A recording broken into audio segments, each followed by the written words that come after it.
तो चलिए आज आज बिहार के चुनावी नतीजों पर एक गहरी नजर डालते हैं। हाँ, नतीजे आए और मतलब सारे के सारे एग्जिट पोल धरे के धरे रह गए। बिल्कुल किसी को भी ये उम्मीद नहीं थी कि नतीजा इतना इतना एक तरफा होगा। एक तरफ एनडीए जो 200 सीटों का आंकड़ा भी पार कर गई, और दूसरी तरफ महागठबंधन जो मुश्किल से 35-40 सीटों पर सिमटता हुआ दिखा। बिल्कुल। और जैसे ये नतीजे साफ हुए, दो अलग अलग कहानियां या कह सकते हैं नैरेटिव सामने आने लगे। एक कहानी है वोट चोरी की।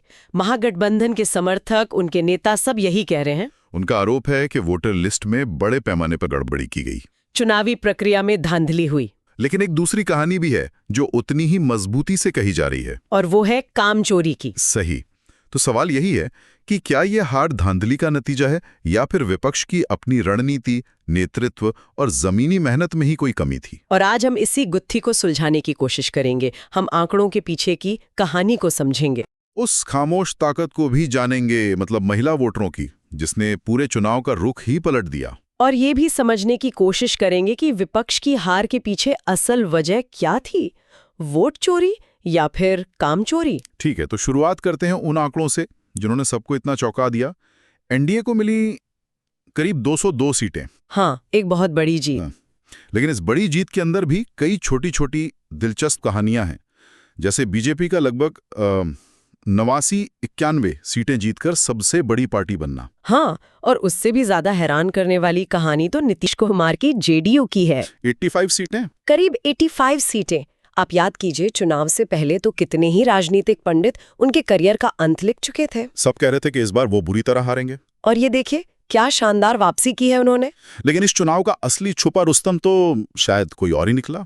चिराग पासवान। हाँ, एलजेपी ने सिर्फ 29 सीटों पर चुनाव लड़ा और उनमें से 19 से 22 सीटें जीत लीं। ये स्ट्राइक रेट तो मतलब कमाल का है, इसकी तो किसी को उम्मीद नहीं थी। बिल्कुल नहीं। और अब अगर सिक्के का दूसरा पहलू देखें, आरजेडी जो सबसे बड़ी पार्टी बनने के दावे कर रही थी, वो 25-30 सीटों पर ही सिमट गई। पर सबसे बुरी हालत तो मुझे लगता है कांग्रेस की हुई। हाँ, सोचिए जरा, आरजेडी ने गठबंधन में उन्हें 61 सीटें दी थी। 61 सीटें। 61 सीटें। और जीत कर कितनी आई? सिर्फ 4 से 6। क्या 61 में से सिर्फ 4 से 6? हाँ, मतलब 10% से भी कम का स्ट्राइक ये रेट। तो गठबंधन के लिए एक बहुत बड़ा बोझ साबित हुए। उनकी सीटों की संख्या तो असदुद्दीन ओवैसी की पार्टी एएमआईएम के बराबर है, जिन्हें 5 सीटें मिली हैं। सही कहा। और इस चुनावी दंगल में एक और दिलचस्प किरदार थे, प्रशांत किशोर। हाँ, वो जो खुद को चाणक्य बता रहे थे। और उन्होंने तो दावा भी किया था कि अगर जेडीयू 25 से ज्यादा सीटें जीत गई तो वो राजनीति छोड़ देंगे। और उनकी पार्टी जनसुराज का तो खाता तक नहीं खोला, 0। तो ये आंकड़े साफ दिखाते हैं कि जीत कितनी बड़ी थी और हार कितनी करारी। लेकिन सवाल वही है कि ये हुआ कैसे? ऐसा क्या हुआ कि सारे अनुमान सब गलत साबित हो गए? और कहा जा रहा है कि इसका जवाब साइलेंट वोटर के पास है। खामोश महिला वोटरों के पास। ये इस चुनाव का सबसे बड़ा टर्निंग पॉइंट था। देखिए, आंकड़े खुद कहानी कहते हैं। बताइए।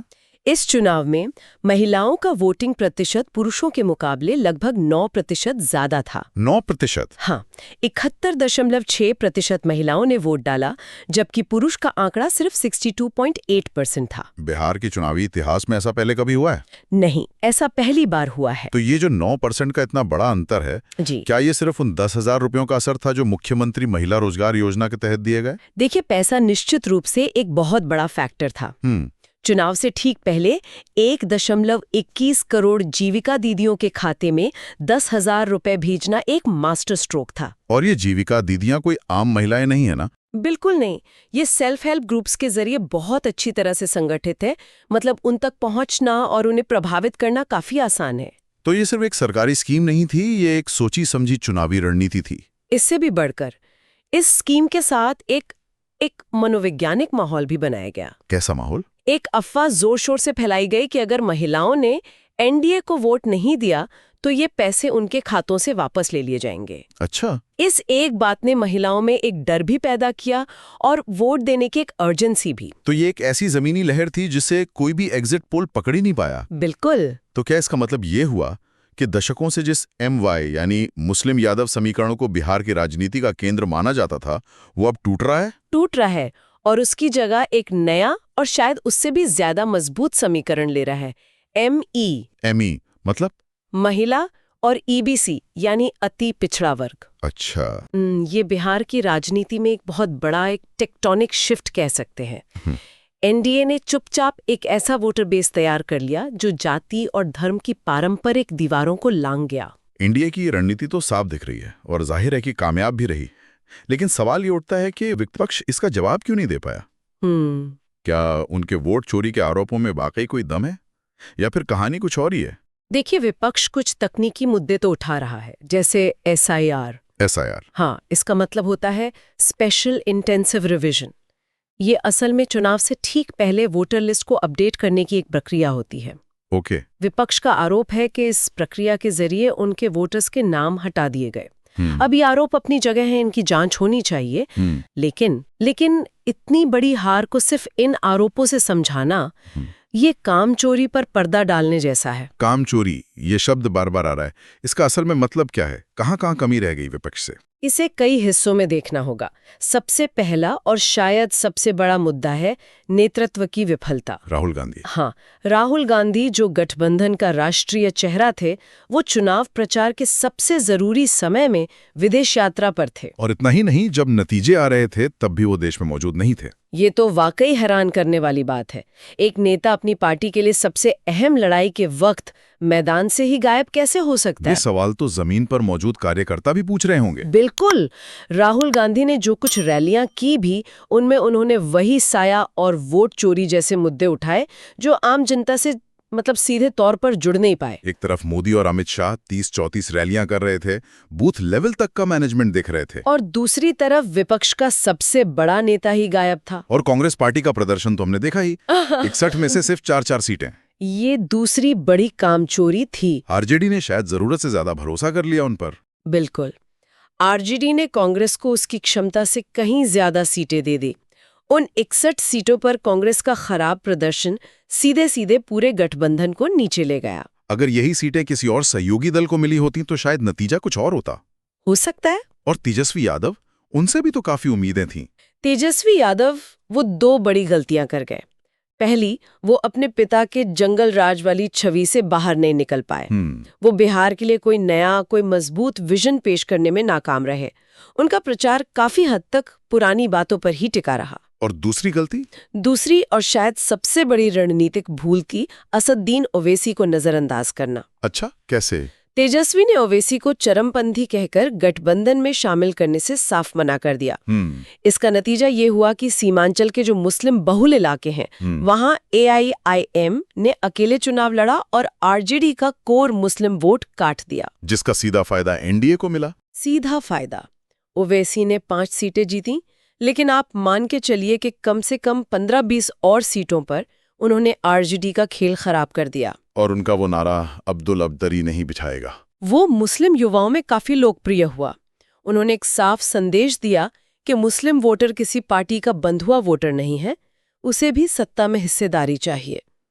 तेजस्वी इस संदेश को समझ ही नहीं पाए। तो मतलब एक तरफ एनडीए की एक मजबूत पेशेवर चुनावी मशीनरी थी, हाँ, जो महिलाओं और ईबीसी वोटरों पर फोकस कर रही थी, और दूसरी तरफ एक बिखरा हुआ दिशाहीन विपक्ष था, जिसका नेता गायब था, एक सहयोगी दल बोझ बना हुआ था, और जो अपने ही कोर वोट बैंक को संभालने में नाकाम रहा। संक्षेप में कहें तो यही कहानी है। हाँ, ये वोट चोरी से कहीं ज्यादा काम चोरी और रणनीतिक चूक का मामला लगता है। तो ये तो हुई बिहार की बात, लेकिन इस जीत के झटके तो दिल्ली तक महसूस किए जा रहे होंगे, है ना?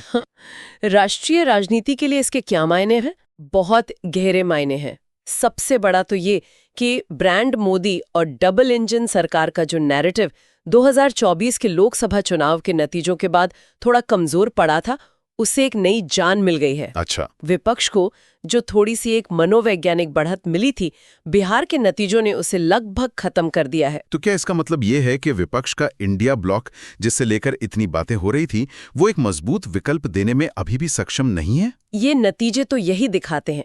ये जीत साबित करती है कि इंडिया ब्लॉक अभी भी कागज पर तो मजबूत दिखता है, लेकिन जमीन पर एक चुनावी लड़ाई के लिए एकजुट नहीं है। नेतृत्व, रणनीति, सीटों का बंटवारा, इन जैसे बुनियादी मुद्दों पर ही उनमें गहरे मतभेद हैं। और मुझे लगता है इसका एक और बहुत बड़ा संदेश है, वो है चुनावी जीत के मॉडल को लेकर। आपने बिल्कुल सही नस पकड़ी है।